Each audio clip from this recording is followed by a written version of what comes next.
this video. This is how you transform the White House from one president to another. Make America powerful again. Moving out. What ad? What ad? What ad? What ad? Oh, Reddit? Oh, Blue Chew? Guys, I've never taken any of those things. I think it's fucking weird. Guys, I don't want to be like a hater. I know, guys, it's not everybody in everybody's control, whatever. And I know some people have like erectile dysfunction, whatever. Guys, I don't got that. I don't understand it. It's not me. Cleaning, repainting, and so much more is a Herculean task. However, the roughly 100 members of the White House staff assigned to these duties have less than 6 hours to make it all happen.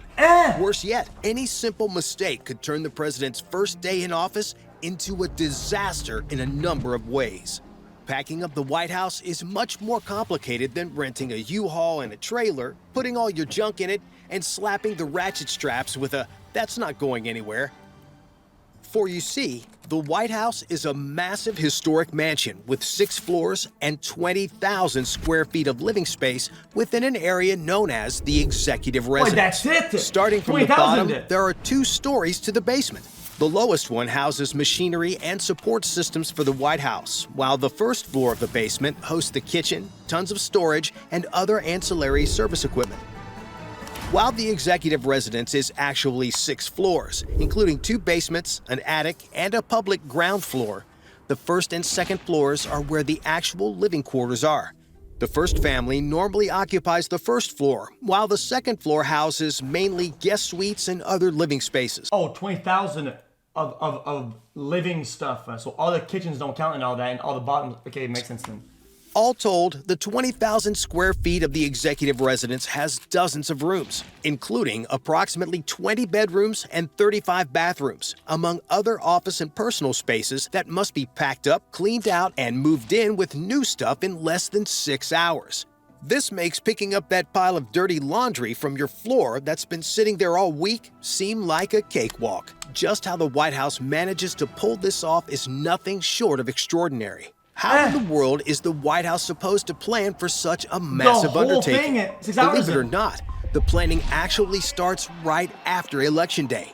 Traditionally, once the race is called and it's clear who the winner is, the White House will begin working with the incoming administration.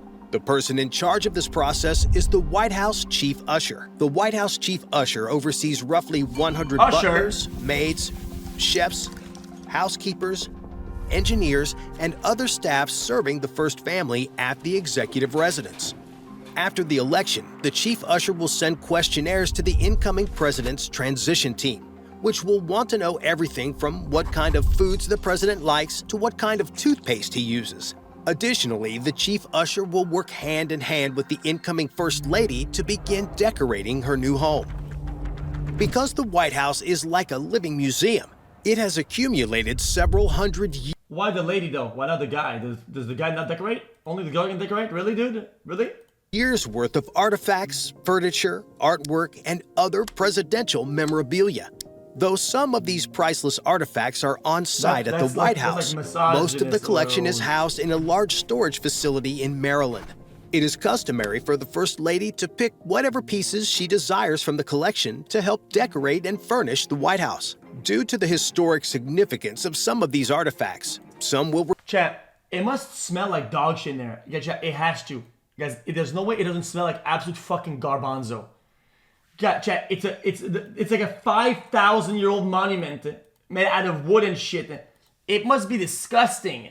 Remain on permanent display at the White House. The Lincoln bedroom is one such part of the executive residence that looks just as it did when President... Guys, even if you clean it, it doesn't matter. The wood, the moisture gets into the wood, into the fabric, into the walls. It gets everywhere. Like Lincoln passed away from an assassin's bullet in 1865, including the bed where he actually spent his final moments. However, many of the furnishings include specially commissioned art, furniture, and gifts given to previous administrations. If the president wanted to, he could sit in George Washington's chair, or the First Lady could hang a lamp that was gifted by the brother of Napoleon Bonaparte. First families can also choose to decorate the White House for political reasons. A recent example is one of the choices President Biden made when he picked a bust of civil rights leader Cesar Chavez to adorn the Oval Office. He specifically chose this bust since Chavez was a key figure of the Hispanic He chose a bust? Guys, he chose a bust. population. Biden said he wanted to be reminded of his leadership and example each day when he went to work. In addition to helping to pick out some of these historic furnishings, the new president and first lady also make it known their desires for any interior remodeling. Whether new rugs, carpets, paint, or whatever the case may be, the chief usher ensures the first family's requests are documented and coordinated well before Inauguration Day. Interesting. However, some of these requests are certainly a tall order to fill. For example, after President Truman took office, he directed the staff to construct a balcony on the south portico of the White House that has since become a symbolic fixture of the building. Before President Nixon took office, he insisted that the White House construct a one-lane bowling alley in the basement. What? However, Nixon was not the only one who wanted to bring his personal touches. Because of President Teddy Roosevelt's love of the outdoors and hunting, he insisted that he be allowed to display his collection of taxidermied animals. That sounds fine. While many raised their eyebrows, they couldn't tell the president no. And during his administration, the White House was transformed into a sort of museum of curiosities. Of course, these are just a few examples of some of the major changes that a president and first lady Well, it's his house, right? If they live there, it's a White House, and you're the president, it's his house, right? So it has to be personalized to his liking. have made. But there are limitations on what can be approved. When Hillary Clinton wanted to decorate the White House with more contemporary modern art, she faced a massive backlash from the White House Historical Association, and she backed down. When President Reagan requested an outdoor pool be built on the South Lawn, the Secret Service turned him down because of the security implications. But for those lavish, crazy, or extraordinary requests that are approved, there is a catch. No changes can be made until the sitting president actually leaves the White House that morning for Inauguration Day, around 10 to 11 a.m.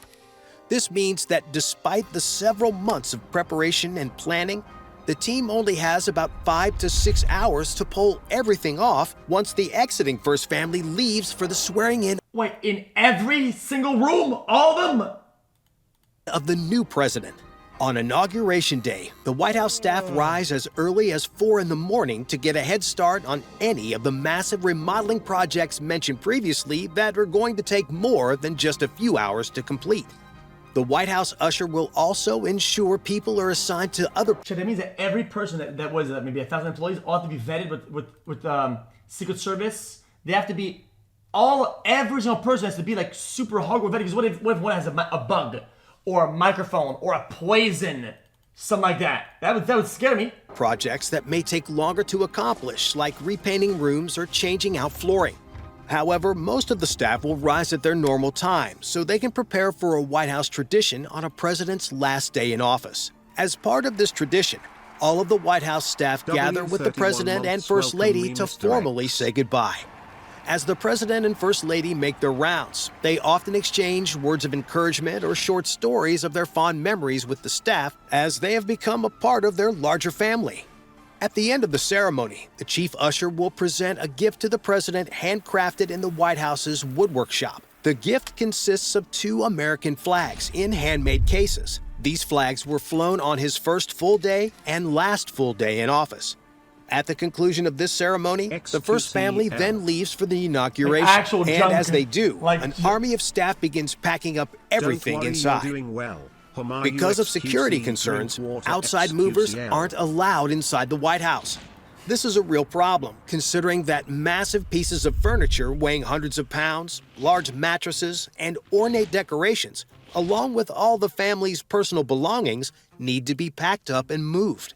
Any wrong move during this part could damage priceless artifacts that are literally irreplaceable.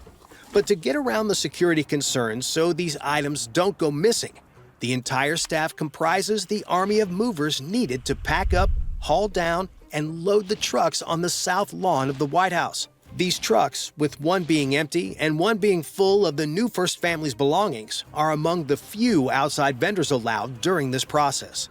Although there are some very interesting knickknacks and artifacts families can use to decorate the home, these must all be turned back over to special antique movers since they are property of the U.S. government. However, the staff cannot willy-nilly throw these things into boxes. So while other people are moving giant mattresses and furniture, there are staff members huddled in the corner feverishly packaging an 18th century lamp to make sure it doesn't break. Additionally, any gifts a president receives also have to be turned over to the National Archives.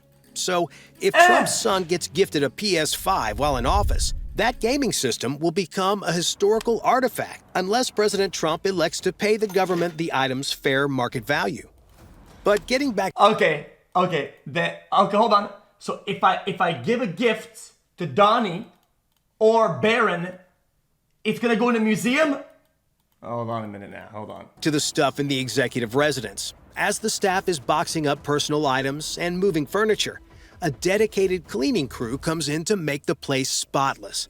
And if there's any damage, like Donald Trump spilling one of his daily 12 Diet Cokes on the carpet, the team will simply rip out the carpet and put in a fresh one.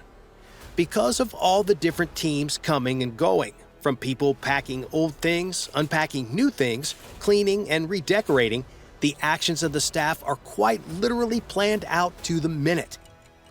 And as the clock continues to run out, the staff are on a strict timetable to ensure the rest of the Inauguration Day's activities go off without a hitch. Chat, the last thing why don't they just install a conveyor belt inside?